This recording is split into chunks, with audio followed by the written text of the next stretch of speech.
Hello everyone. I'm on my way to walk to the coffee shop and it's just cold. It's 14 degrees outside right now. The air is sparkling with just like ice flakes, which is why I haven't been really going outside, which is something I love doing when there's nice weather out, and it really does put a good effect on my mood. So I'm gonna walk to the coffee shop, grabbing my little mug so that I don't have to waste as much as possible. I'm also gonna talk about something that I've been wanting to talk about for a little bit. I was actually recommended to read this book called The Defining Decade: Why Your 20s Matter and How to Make the Most of Them Now. Meg Jay, PhD. We stopped by Stanford randomly to go to the bathroom from Monterey to San Francisco. I actually wanted this book called Awareness, but they didn't have a lot of the books that I wanted. So I had been recommended this twice and I was just like, I guess I'll just read it. It was a really quick read. It's very, very relevant to my life. So that's kind of the discussion that I'm gonna be having on this walk to this coffee shop. Yesterday, we were dumped on by a bunch of snow and it was absolutely beautiful. Let's go.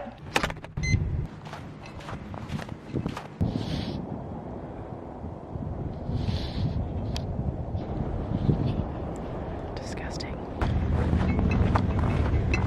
How are you today? Good, thanks. Yep.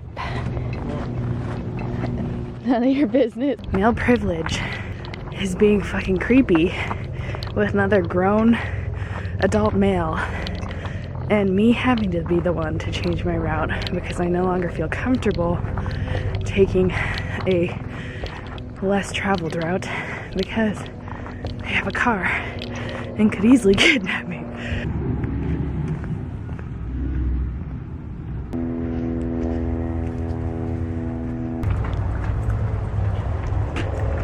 This book opens up by saying that there are studies done at Boston University and University of Michigan that showed the most pivotal life moments happens in your 20s. They called them autobiographically consequential experiences, and this of course happened all throughout life, but they were most heavily concentrated in the 20-something age. This author is a psychologist. She felt so inclined to write this book because she had just seen so many people just wasting their 20s away by doing things that were kind of inconsequential. They're having the crisis aspect without doing the work. Let me try to find that.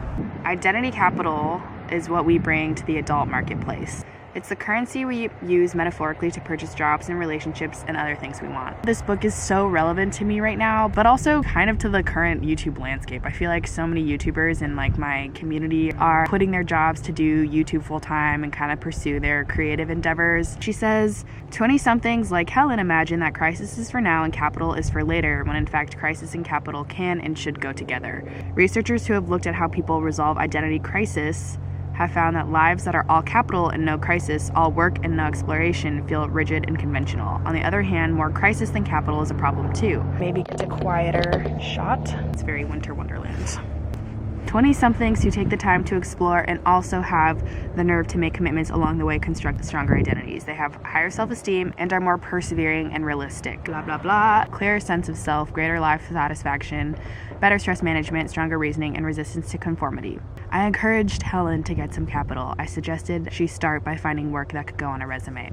There are a lot of things I think to unpack in this little one page 7, that I think are really, really relevant to my life and also the current YouTube landscape. Basically, after I graduated college, I could have chosen to take a full-time job with a Fortune 100 company. I'd done a 6-month full-time internship there, and I just didn't really feel like I could make a difference in this place just because they had always done it that way. Even though I really liked the workplace and the people, I just didn't think that I could really fully excel like I could in a career that was more innovative. Tech is really interesting to me. I think from having a YouTube channel really early on, I started mine in 2012, and growing it, you kind of realize the infinite possibility and reach of digital platforms, which is why I think I have such an interest in marketing digitally and also just in digital mediums. I think that anyone can benefit really from developing an online presence. I really do. Even doctors, lawyers, me, anyone. I have friends working at really prestigious, great companies to work for that are very respectable and that give them a lot of social capital. Was that what it's called? Identity capital. After talking to so many people who have incredible jobs, and just to find that they still have the same sentiment that I did at like my old corporate job, and that they weren't really happy with the work that they were doing every single day. Everyone is facing this. And the cool thing about being creative and being a YouTuber and posting whatever you want online is you have the full autonomy to be posting and doing literally whatever it is that you want to do with your time. Then I just stopped at a bench. So okay, did you eat? No. Oh man, I didn't eat either. Okay, okay, I'll pick you up. I'm gonna just grab a banana. Okay, bye. Okay, bye. Okay, well, my mom's picking me up too. I think the moral of the story, I'm kind of cutting this short because I'm cold and I'm gonna get picked up soon. Knowing the importance of actually keeping a timeline and being like, what is it that I really want to accomplish in my life? Like for me, I want to develop something that's really helpful for many, many people. And then you have to kind of think about like, well, how am I gonna do that? Like, how do I get there? And looking at my bigger, wider goals, I think that I need to be able to work with people, different types of people, smart people who I can learn from. And that's another thing that she says is everyone kind of picks groups that are really homogenous to them because that's what you're comfortable and used to. In LA, you know, you just be friends with social media people. My mom's here now. And I'm just ready to expand, and I think that's, you know, a really important offering of like working in the workplace is just getting different exposure to all different types of people that you can't as a creator just one-on-one. Hello. How come you're not wearing the coat? It's freezing out here. I didn't realize it was 20 degrees until I came out here. It didn't feel as cold when I walked out, but then I was just sitting there. Oh, my purse. Oh my gosh. Right, but yeah. Thank you. Sure.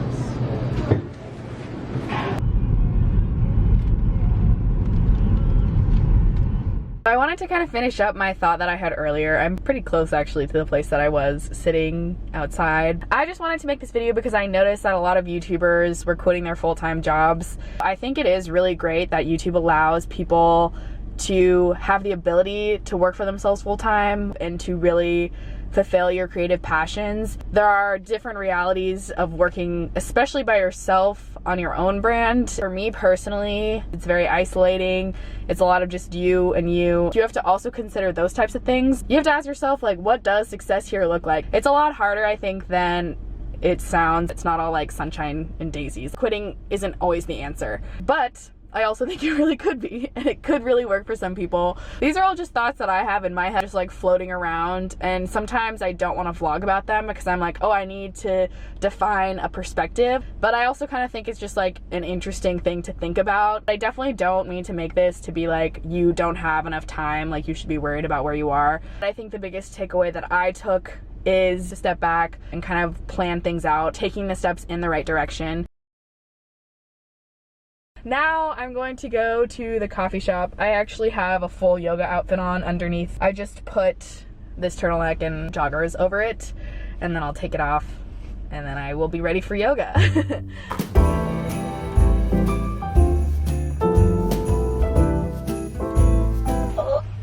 This is really good lighting because I'm in front of an H&R Block. I always bring ice cold water to yoga. I used to like never drink water throughout yoga. There's truly never time that water tastes better. Thank you. Thank you.